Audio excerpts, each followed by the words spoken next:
waawe otukoze bulungi naddala gwa kyatwekomedde kuli wankizo nnyo naddala mu nteekateeka z'omunyukusatu tukyali ku Dokita Edward Kunoonya ono nno ensonga zaaliko za kubba omwana w'obuwala nkuba kyeyo ono ye nannyini wa Medik Hospital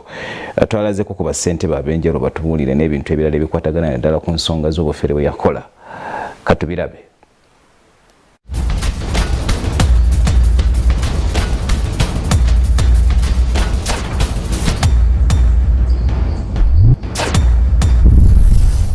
Dokita Edward Kunoonya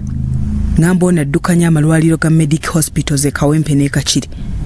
bwe yali agoba ddiiru y'okufuna looni mu banka teyajjukira kuyita mu bassentebe abazze bamuyamba ekireesewo omuwaatu omunene wakati waabwe n'abatongole abakabaka abantu gye bayitira okufuna ekyapa mu ngalo olwo abamu ne bayiyizaako obulamu. Ssentebe Zaidi Ssembaage atwala ekifo Kunoonya we yasinga mu banka agamba nti obutabalabawo ng'abakolera abantu ebyapa mu ngalo nabyo bizaddereenya kubanga abamu kuba bifunye bafereddeko abantu ne badda ne mukati. Kyeya ogambye nti Buganda balema okutegeera ki? Baagana okutegeera aba-Buganda nti nno LC1 n'omutongole bali mu ntebe emu bonna bakola ku bantu bawa senga omutongole amanya oba agakola kyapa akola ki agakola kyapa oba kuwandiika yabadde asooka LC naye neteeka omukono gwayo netubeera nga tuli ku ngeri eki naye bakola ebyabwe bokka so nga ate obuvunaanyizibwa ku bibanja wansi bya LC. Ndowooza ssentebe mumuwulidde obuvunaanyizibwa ku bibanja wansi bwani bwa LC kati ku byapa mu ngalo kye. Naye ekyapa ettaka erya Kabaka biriko Buganda Land Board eriko ababaka baayo naye njaga babeera era bayise n'olupapula nti mujje tusome bye batusomesa tetukwatagana bwe buzibu bwokka buliwo. Nti kati ye Dokita Kunoonya ne Grace bakole kikyeya kakati ye Kunoonya Dokita Kunoonya n'omukyala beetereeze banga ze bakola ebyabwe sibimanyi nti yamugamba nkuguza wano nina ekyapa fe takitegeezaagako talina ekyapa fesime talina ekyapa fe alina ndagaano ya poloti. Kino nno kibeera ekyokuyiga eri abo abagula ebibanja ku batudde ku ttaka lya Kabaka. Okimanyi nti oli akukozesa endagaano n'akuguza kyokka nga yayita emabega n'afuna ekyapa mu ngalo n'asinga ekifo kye kimu mu banka gwe nakugamba nti yakuguza waggulu mu bbanga tewagula ttaka. Kyeya kati banka bwe yakutuukirira gwe teweewuunya? Neewuunya nesukira banka njagala nnyo kubanga eri wansi waki wa gavumenti nange nogiyamba nagamba nti oyo ogamba oyo ti kamutuukire nemutuukirira mu buntu. Ogambye nti kikyeya nti otuukirira Kunoonya naye najja wano nemulikodinga wano nga byayogera nga bya pa nemugaki oba okola mwabikolamu ekka ebintu ddayo osasula omukyala ddayo osasula banka omukyala asigale oba si ekyo bwamutesera omukyala agule mu byekyapa nze byekyapa sibimanyi nze manyi poloti. Si byangu n'akatono naye katono nnyo Kyeya kuno mulinako abalina ebyapa sibalabangayo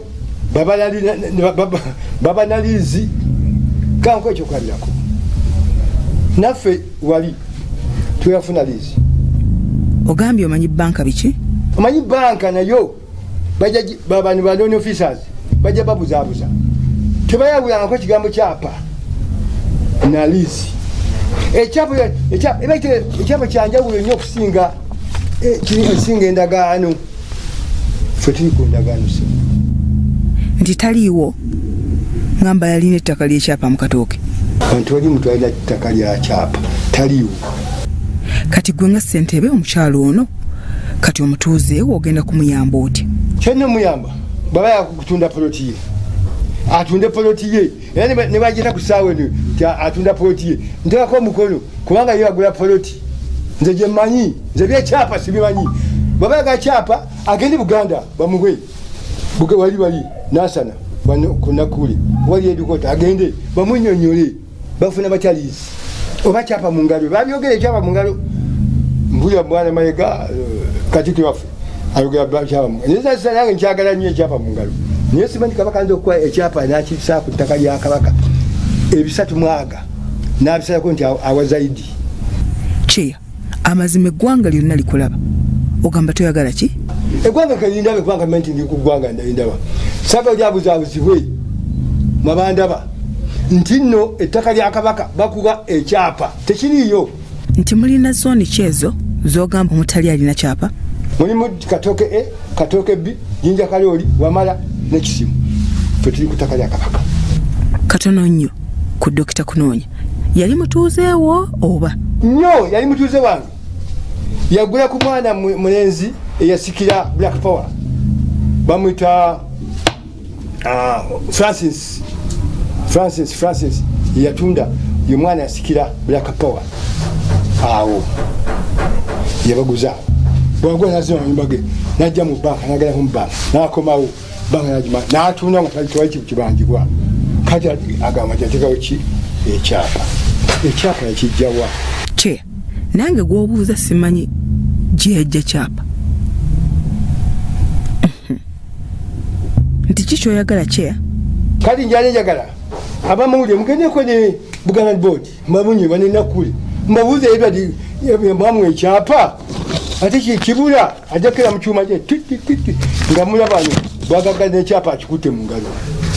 wenjagala bwabanga akirese ebyange babifu amazima gali nti Buganda Land Board tuli bakugibawa ku nsonga eno n'ebyetooloolerako byonna kubanga ebibuuzo bingi ddala ab'olukiiko ku kyalo Katooke nabo ne gye buli eno bakyebuuza butya Dokita Kunoonya gye yafunamu ekyapa era bonna bakubagana mpawa nti ye ayabaguza kungulu naye ku bw'ettaka yakola ki ettaka yalisingira ki banka ate ensobi weeri banka ng'efunye ekyapa tekonsalutinga LC mugamba ayinza okuba ki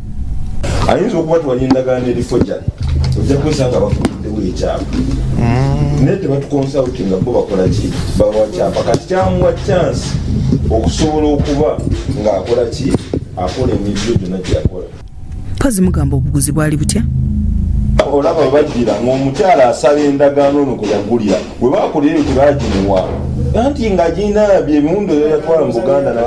wefojjali naye singa bajja kwerosa oyo omuwala ng'agula teyanditomedde bwe kibanga endagaano Grace yakolemu yokka mu bannamateeka emitwalo 5 gagamba okuwa LC gaali gakyate tekyandibanga waaliyo endagaano endala ey'okukyala eyakolebwa tudda n'ebisingawo bya Robert Mutebi ne Eric Sebalamo Salt TV Omunyo.